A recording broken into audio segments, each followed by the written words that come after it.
හයි අපි මේ චැනල එක එඩුකේෂන් එකට අවශ්‍ය හැම දෙයක්ම කතා කරන්න ඉම්ප්‍රූව් කරන ටිප්ස් ගොඩක් කතා කරනවා. මේක තුළ ඉන්නේ ස්පෝකන් ඉංග්‍රීසි හදාගන්න අවශ්‍ය දේවල් කතා කරන වීඩියෝ සීරීස් එකත් එක්ක.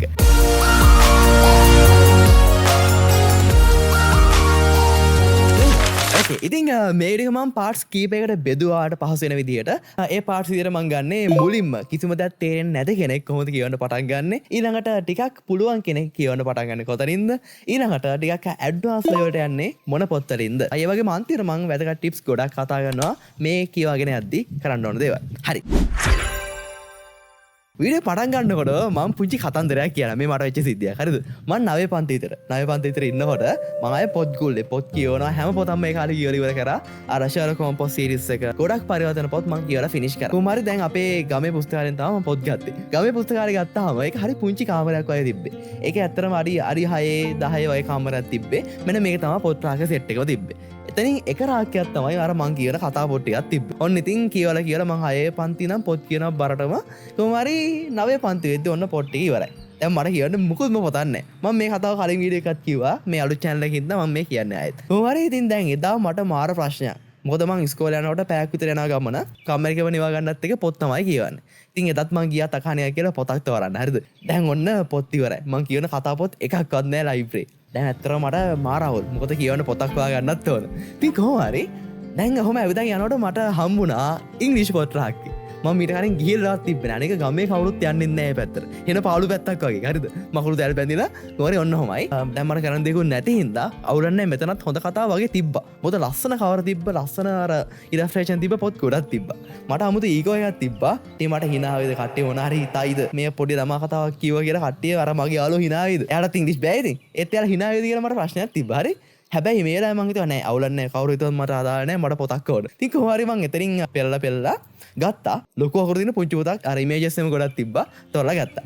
ගත්තේ කැප්ටන් අන්ඩර්පෑන්ට්ස් කියන පොත. කොහොම හරි අරගෙන සද්ද නැතුව දැන් ලයිබ්‍රරි අර ඉන්න මිස්ටර්ත් පොඩ්ඩක් පුදුමයි ඉංග්‍රීසි පොතක් අරගෙන වගේ හරිද? කොහොම හරි දැන් ඒකත් අරගෙන දැන් ගෙදර ගිහලා මං අර ලොකු ඩික්ෂනරි තියෙන මනසේක ඩික්ෂනරි එකක් තියාගෙන කියවන්න පටන් ගත්තා. පළවෙනි වීඩියෝම කියවද්දි මට එපා වුණා. මොකද මම 5-6 පාරක් ඩික්ෂනරි පෙළලා වචන හොයන්න පටන් ගත්තා. ඊට පස්සේ මන් තීරණය කරා නෑ මෙහෙම ගියොත් මට පොත් කියන එකත් ඒවා වෙනවා කියලා මන් තීරණය කරා. අවුලක් නෑ ෂේප් එක කියවන්න මොකද අර සාමාන්‍ය වචන ගොඩක් තියෙනවා මම නෝමලි දන්නේ ඒවා. ඉතින් අවුලක් නෑ නිකන් කියවගෙන යන් දිගටම කියවගෙන ගියොත් මට තේරෙයිද දන්නේ නැහැ කියලා කියවගෙන ගියා. කොහොම හරි මම පිටු දෙක තුනක් කියවගෙන ගියා මේ වෙද්දි. අර අමාරු වචන ගොඩක් තිබ්බා. හැබැයි මට කතාවේ උනේ මොකද්ද කියලා ලස්සනට මට තේරුණා ඇත්තට. මෙන්න මෙහෙම සිද්ධියක් වුණා මෙහෙම සිද්ධියක් වුණා. ඒ වගේම අමාරු වචන තිබ්බත් මේ අමාරු වචන වල තේරුම පොඩි අදහසක් ගන්න පුළුවන් වුණා අර වටේ තියෙන වචන වලින්. අන්න ඒක මට තේරුම් ගියා. ඊට පස්සේ මට පොඩි ගැම්මක් ආව මෙතනින්. අවුලක් නැහැ කියලා මං ඒ පොත් සීරීස් එකම කියවන ගියා. ඉතින් ඔන්න ඔහොමයි කැප්ටන් අන්ඩර්පෑන්ට්ස් 1 2 3 4 6 කතා තිබ්බා. සෙට් එකම කියවලා පොඩ මං අමාරු යට යන්න පටන් ගත්තා. ඉතින් ඔය විදියට කොහොම හරි මං 11 පන්ති විතර එනකොට මට දන්නේ නැතුව මං තඩි පොතක් අරගෙන කියවලා. ඩෑන් බ්‍රවුන්ගේ ඉන්ෆර්නෝ පොත. ඉතින් ඒක කියව ඉද්දි දැන් ඉස්කෝලේ ගිහලා එන ගමන් මං කියවනවා. මට මතකයි ඒ ලෙවල් කරන අයියා කෙනෙක්ද හොයද අයියා කෙනෙක් අක්කගෙන මට හරියට මතක නැහැ. ඇවිල්ලා මගෙන් ඇහුවා මල්ලි ඔය පොත තේරෙනවද? ඊළඟට ටික පුදුමෙන් ඇහුවා. හරිද මං කොහොම හරි මට තේරෙනවා මම මාර ඉම්ප්‍රූව්මන්ට් එකක් කළා කියලා. පුංචි වෙනසක්. හරිද මම පුංචි පොතක් ගත්තේ. මං ගාව තියෙන පොතක්. ඉන්න මම පෙන්න.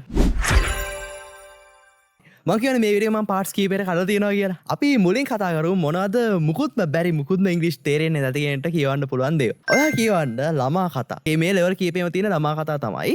හැබැයි මුලින්ම පටන් ගන්න කෙනෙක්ට ලෙවල් 1 ඒ කියන්නේ බිග්නර් කෙනෙක්ට වඩා පුළුවන් මේ වගේ චූටි කතා පොත් කියවන්න. ඉතින් මෙන්න මේ කතා පොත් වල තියෙන හරිම බර අඩු වචන චූටි වචන. ඒ කියන්නේ පොඩි කෙනෙක්ට වුණත් තේරුම් ගන්න පුළුවන් ඉතින් තමයි මෙයා ලියන්නේ. ඒ නිසා ඔයාට ඉංග්‍රීසි අමාරු වෙන අනිවාර්යයි. ඔයාගේ වයස අදාළ නැහැ. හරිද? අන්න ඒ ඊගෝ එක අයින් කරගන්න. හරිද? ඔයාගේ වයස අදාළ නැහැ. හිතන්න ඔයාට වයස 20යි. වයස 30යි. අදාළ නැහැ. ඔයාට ඉංග්‍රීසි හදා ගන්න ඕන නම් පොතක් අරන් පටන් ගන්න. මොකද අනිත් අය ඔයාට ඉංග්‍රීසි කියලා දෙන්නේ නැහැ නේද? ඔයා හදා ගන්න ඉංග්‍රීසි. ඒ නිසා ඊගෝ එක වැත්තට තියලා පොතක් අරන් කියවන්න පටන් ගන්න. මේ වගේ චූටි පොත් මාර හොඳයි. ඒ වගේ මේක ඉලස්ට්‍රේෂන් එක්ක ඔයාට කියවන්න මාර ආසයිතේ. ඒ වගේම ලස්සන කතා තියෙනවා. ඒ කැමැත්ත අනුව ෆැන්ටසි වෙනන් ඒවා නැත්තම් මොනවා හරි අන්න ඒවා අරන් කියවන්න පුළුවන්. ඒ වගේම තව දෙයක් තමයි ඔයා බිග්නර් කෙනෙක් විදියට ඔයාට පුළුවන් Pinterest එකේ අන්න ඒ රීම් බලන ලස්සන කොමික්ස් තියෙනවා.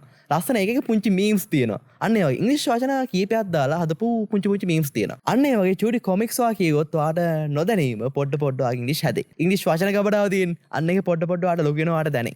ඊළඟට ඔයාට පුළුවන් කොමික්ස් කියවන්න. අපි කියනවා චිත්‍ර කතා කියලා. මතකනේ අර ඉස්සර විජේපත්තරේම ගියා කුම්බින්ඩෝ එහෙම ගියේ මල්මාමයින් අන්න ඒ වගේ ඉංග්‍රීසියවත් තියෙනවා. සුරපප කතාව නැත්නම් ටින්ටින් මේ සේරම මුලින් ආවේ කොමික් විදියට. ඊට පස්සේ තමයි මේක ඉලස්ට්‍රේෂන් කරලා මේ කාටුන් එකක් විතර ආවේ කොහොම හරි අන්න එහෙම.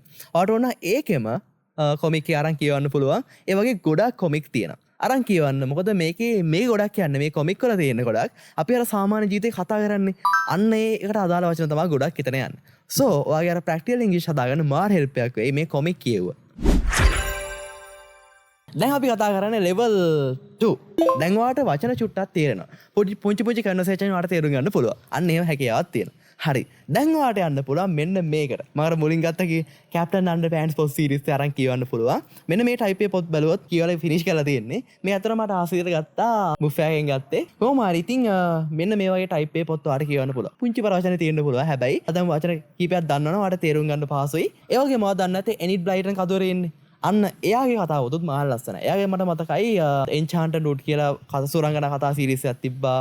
විශින්චයා කියලා කතා සීරීස් එකක් තිබ්බා. අන්න ඒ වගේ පුංචි ළමයිට දීලා තියෙන මෙන්න මේ ලෙවල් එකේ පොත් ඔයාට අරන් කියවන්න පුළුවන්. ඉතින් ඔයා මේ පොත් කියවපු කෙනෙක් නම් ඒ වගේම මේ පොත් කියවන කෙනෙක් නම් ඔයාට පුළුවන් කමෙන්ට් සෙක්ෂන් එකේ දාන්න ඔයාගේ ආස පොත් මොනවද කියලා බලන කට්ටියට හෙල්ප් එකක් වෙයි. ඕකේ ඊළඟට ඔයාලා දන්න ඇති රෝල් ඩාල් කියලා කතෝරෙක් ඉන්නේ. මෙන්න මෙයාගේ කතා පොතුත් මාර නයිස්. මොකද ඒ වගේම මෙයාගේ මාර විවිඩ් ඉමේජිනේෂන් එකක් තියෙන. වෙනස් විදිහේ කතා තියෙන්නේ. ඔයාලා දන්නේ නැති Charlie and the Chocolate Factory මෙන්න මේක ලිව්වේ. ඒ වගේම Fantastic Mr. Fox මෙන්න මේ කතාව ලිව්වෙත් මෙයා. මේ වගේ කතා ගොඩක් තියෙනවා. අරන් කියවලා බලන්න මේකෙත් අර සිම්පල් විදිහට තියෙන ගොඩක් ඒවා අරන් කියවලා බලන්න පුළුවන්. ඒ වගේම මැටිල්ලා කියලා කතා පොතක් තිබ්බා. ඒකත් නයිස්. අන්න ඒ පොත් සීරීස් එක අරන් හම්බුනොත් අරන් කියවන්න.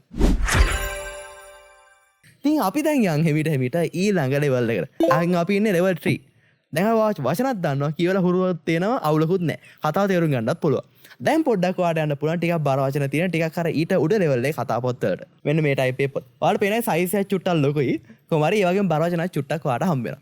හැබැයි දැන් ඔයාලට ප්‍රැක්ටිස් එකේ තියෙන හින්දා අවුලක් නැහැ. ඔයාලට බර වචන ෂේප් එකේ තේරුම් ගන්න පුළුවන්. ඒ වගේම රියල් ලයිෆ් වල තියෙන කන්වර්සේෂන් අපි ප්‍රැක්ටිකල් යූස් කරන දේවල් අන්න ඒවත් දෙබස් විදිහට මේක ඇඩ් වෙන්න පුළුවන්. ඒ වගේම පින්තූර එහෙම වැඩි මේ පොත්වල නැහැ. හැබැයි පින්තූරක් තියෙන සමහර ඒවායි. අර අලුත් බර වචන එහෙම පොඩ්ඩක් වැඩිපුර හම්බෙයි මෙන්න මේ සීරීස් එකේ පොත්වල.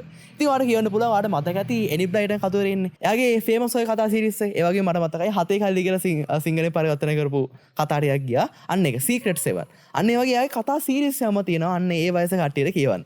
අන්න ඒ ටිකත් තරම් කියවන්න පුළුවන්. වාට ඉංග්‍රීසි හදාගන්න ඕන නම් පියරෙන් පියර ආවොත් කියවලා බලන්න. ඒ වගේම මං ගාව තියෙනවා R.S. Stein කියන කතෝරයාගේ කතා පොත. මෙයා හොරර් ස්ටෝරීස් තමයි ලියන්නේ. ඔයා ඒ පැත්තට කැමති නම් මේවත් තරම් කියවන්න පුළුවන්. මේවා ගැන ගොඩක් වෙලාවට පින්තූර අඩුවෙන්ම තමයි තියෙන්නේ. ඉතින් අවුලක් නෑ. ඔයාගේ ඉංග්‍රීසි දැන් යම් විදිහේ තැනක තියෙනවා නම් ඔයාට තව ඉම්ප්‍රූව් කරගන්න මේ පොත් කියවන්න පුළුවන්. මෙන්න මේ පොතත් මට හම්බුනේ බුෆේ එකේ. කොහොම හරි මේ ටයිප් එකේ පොත් නම් ගොඩක් වෙලාවට බොයිස් එක කියවන යන්නේ නැහැ. කොහොම හරි ඔයාට කැමැත්ත අනුව අරන් කියවන්න පුළුවන්. ඉතින් මේකෙත් එහෙම තමයි ගොඩක් රියල් ලයිෆ් අර තියෙන කන්වර්සේෂන් මේකේ තියෙනවා. අන්න ඒ වගේ ලස්සන කතාපොත් ගොඩක් තියෙනවා. අරන් ඔයාට කියවන්න පුළුවන්. දැන් ඔයා මේ ලෙවල් එකේ පොත් කියවුවා කියන්නේ ඔයා ඊළඟ ලෙවල් එකට යන්න සුදුසු. ඒ කියන්නේ ලොකු බරපොත් ඕන පොතක් කියන්න ඔයා දැන් රෙඩි. මට මතකයි මම එතනින් පස්සේ මම කියවන්න පටන් ගත්තා ඩෑන් බ්‍රවුන්ගේ කතා සීරීස් එකම. ඉන්ෆර්නෝ ඒ වගේම The Lost Symbol මේ වගේ කතා සීරීස් එකක් තිබ්බා. ඒක මාර ලස්සනයි. එයා අර අතීතයයි තාක්ෂණයයි සේර මිස් කරලා ලස්සන ස්ටයිල් එකට කතාව ලියනවා. මම ඒකට මාර කැමතියි. අන්න ඒ වගේ ටික ලොකු පොත් දැන් ඔයාට කියවන්න හැකියාව තියෙනවා. ඒ වගේ ඔයා ඕනනම් දැන් Sherlock Holmes කතා ටික ඔයා කියවලා තියෙනවා නම් ඔයාට පුළුවන් එතන ඉංග්‍රීසි ඔරිජිනල් එක අන්න ඒක අරන් ඔයාට කියවන්න පුළුවන්. ඒ වගේම ඔයා හැරි පොටර් ටයිප් එකේ ඔයාට කැමති නම් ඒ ටයිප් එකේ කතා පොත් ගොඩක් තියෙනවා. අරන් ඔයාට කියවන්න පුළුවන්. ඉතින් ඔන්න ඔහොමයි. මේ ලෙවල් එකේ දැන් ඕන එකක් ඔයාට කියවන්න පුළුවන්. ඒ වගේම අනිවාර්යෙන් මෙන්න මේ ටයිප් එකේ වගේ කොහොමත් බර වචන ගොඩාක් තියෙනවා. ඒ වගේම තව තියෙනවා අපිට වෙනම ෆ්‍රේසස් එහෙම තියෙනවා. එක එක අර යාලා යූස් කරන තියෙන වචන තියෙනවා. අර අපේ උපමා එහෙම තියෙන. අන්න ඒ වගේ ඉංග්‍රීසි වලත් තියෙනවා වෙනම දේවල්. වෙනම වාක්‍ය එහෙම ගොඩක් තියෙනවා. ඒක ඔයාට තේරෙයි කියවගෙන යද්දි එහෙම ඔයා නෝමලයිස් කරගන්න මේ ඉංග්‍රීසි යූස් කරන එක. වීඩියෝ එකේ මේ පාර්ට් එකේ මම කතා කරන්නේ ඉංග්‍රීසි මේ පොත් කියවනකොට ඔයාට යූස් කරන්න පුළුවන් ටිප්ස් කීපයක්. එතකොට ඔයාට පුළුවන් හොඳට මේ කියවන ගමන් ඔයාගේ ඉංග්‍රීසි වැඩිපුර හොඳට හදාගන්න. හරි නේද? ඕකේ. මුලින්ම හැම වචනයකම තේරුම හොයන්න යන්න එපා. ඒක තමයි ෆස්ට් ස්ටෙප් එක. මොකද ඔයා පොත කියවගෙන යද්දී ඔයාට කතාව ඉන්ටරෙස්ටිං නැති වෙන්න පුළුවන්. ඔයා අතරමැද නවත්ත ඩික්ෂනරිය බල තේරුම් ගන්න යද්දී. ඒ නිසා නිකන් නෝමලි පොත කියවගෙන යන්න. ඒ වගේම පිටු කීපයක් නැත්නම් චැප්ටර් එකක් කියවලා ඉවර කරලා ඔයා ඒ අර තේරිච්ච නැති වචන කියවලා බලන්න. ඔයාට පුළුවන් පොත ඔයා බයි කරපු පොතක් නම් ඔයාට පුළුවන් පොත කියවන ගමන් ඔයාට අමාරු වචනයක් හම්බුනොත් හයිලයිට් කරගන්න. නැත්නම් ඒ පොඩ්ඩක් අර නෝටිස් කරගන්න. නැත්නම් පොතක ලියන්න. දැන් ඔයා ලයිබ්‍රරියෙන් පොතක් ගත්තා නම් එහෙම කරන්න බෑ නේද? අන්න ඒ වෙලාවට පොත කරලා ලියන්න. ඊට පස්සේ පුළුවන් ඔයා චැප්ටර් එක වගේ කියවලා ඉවර වුණාට පස්සේ ඔයාට පුළුවන් ඒකේ තේරුම හොයන්න. ඊළඟ ටිප් එක තමයි ඔයා මේ වචන ඉංග්‍රීසි වලින්ම තේරුම් ගන්න try කරන්න.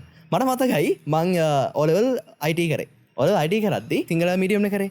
එතකොට IT පොතේ තිබ්බා දැන් අර අපි කම්පියුටර් යූස් කරන වචන එහෙම තියෙන්නේ. insert, enter ඔය වගේ වචන තියෙන්නේ. අපිට පහසුවක් වෙන්න වෙන්නේ නැති. කොමාරි යාර සම්පූර්ණ සිංහලට හරවලා දාලා තිබ්බා. අර enter කියන එකට තියෙන්නේ පුරන්න කියන වචනේ. අන්න ඒකනේ හරි අමුතුයි ඒක. හරි නිකන් අමුතු ගතියක් දැනක දකින්න. හරි දන්නේ වගේ. හිතන්න ඔය දැන් WhatsApp එකේ මොන හරි ටයිප් කරගෙන ඉන්නවා මැසේජ් එකක් දාන්න. හරිද? ඊට පස්සේ ඔයා enter කරනවා නේද? එතකොට ඔයා ඊළඟ රූලට යනවා. නේද? නැත්තම් මැසේජ් එක send වෙනවා මොකක් හරි. ඒ වගේම හිතන්න ඔයා ගෙදරක් ගාවට ගිහලා ගෙදර දොර ගාව ඉස්සරගෙන ඔයා enter වෙනවා. නේද? enter කියන්නේ ගෙදරට ඇතුල් වෙන එක. නේද? meanings කියපයන් නේද? අන්න ඒ වගේ. ඒ meaning එක ඔලුවට ගන්න. මොකක්ද මෙතන වෙන්නේ? අන්න ඒකයි try කරන්න. පුරාණ try කරන්න කියන ගමන් එතකොට ඔයා English ඉක්මනට improve වෙයි. මෙන්න මේක කැමති කට්ටියට try කරන්න පුළුවන් මේ tip එක. හයියෙන් කියවන්න. ශබ්ද නගා කියවන්න. පොත කියවනකොට ඔයා කැමති නම් හොඳට ශබ්ද නගලා කියවන්න. ඔයා ගෙදර කට්ටියට අවුලන්නේ නැත්නම් වටේ අවුලන්නේ නැත්නම් හොඳට ශබ්ද කර කර කියවන්න. හරිද? එතකොට ඔයාගේ pronunciation එක හොඳට හැදෙනවා. කාලෙත් එක්ක. පොත කියන ඉවරෙද්දී ඔයාගේ මේ vocabulary එක ඔයා ශබ්ද කරන විදිහත් නිකම්ම improve වෙලා. අන්න ඒක හුරු කරගන්න. ඔයා අර බය නැති කරගන්න. අන්න ඔයකත් පුළුවන් නම් ඇඩ් කරගන්න. ඊළඟට වැදගත්ම පාර්ට් එක මේ කියන්නේ අන්තිමටම. හරිද? දැන් ඔයා මේ කියවගෙන යනකොට ඔයාට එක එක phrases හම්බ වෙනවා. ඒ කියන්නේ මෙයාලා යූස් කරන සමහර ඉංග්‍රීසි වලදී දැන් අපි යූස් කරද්දී කියන්නේ දැන් හිතන්න මොකක් හරි ලේසි වැඩක් නම් කියනවා ඕකත් කච්චක්ද අන්න ඒ වගේ කියන්නේ. දැන් මේකට ඉංග්‍රීසියෙන් කියනවා piece of cake. කේක් කෑල්ලක් කනවා වගේ මාර ලේසි. දැන් normally කතා පොත්වල නැත්නම් අපි pronunciation කරද්දී මෙන්න මේකටත් එයාලා යූස් කරනවා ඒ වගේ දේවල්. piece of cake, speak of the devil, ඒ වගේම what on earth ගොඩාක් තියෙනවා. හරිද? ඔයාලට තේරෙයි පොත කියවගෙන යද්දී කතා පොත් කියවද්දී මෙන්න මේවත් පොඩ්ඩක් ඔයා මතකේ තියාගන්න. එතකොට ඔයා කතා කරද්දී ඔයා ඉස්සරහට ඉම්ප්‍රූව් කරගෙන යනකොට කෙනෙක් එක කතා කරද්දී ඔයාලට මේක ඇඩ් කරන්න පුළුවන්. අද වීඩියෝ එක කතා කරේ ඔයාට ඉංග්‍රීසි හදාගන්න මුලින් ඉඳන් කියවන්න පුළුවන් කතා පොට්ටියක් තමයි මේ කතා කරේ. ඒ වගේම අන්තිමට කතා කරා පුංචි ටිප් ටිකක් ඒක ඉම්ප්‍රූව් කරගන්න හොඳට කියවන්න. හරි. ඉතින් ඔය ටික තමයි. ඒ වගේම ඉස්සරහට වීඩියෝ සීරීස් හැම කරන්නයි අපි බලාපොරොත්තු වෙලා ඉන්නේ. ඉතින් ඒ වගේම এডুকেෂන් ටිප්ස් ගොඩක් එනවා. එහෙනම් අතර ගිහලා එන්න. good luck.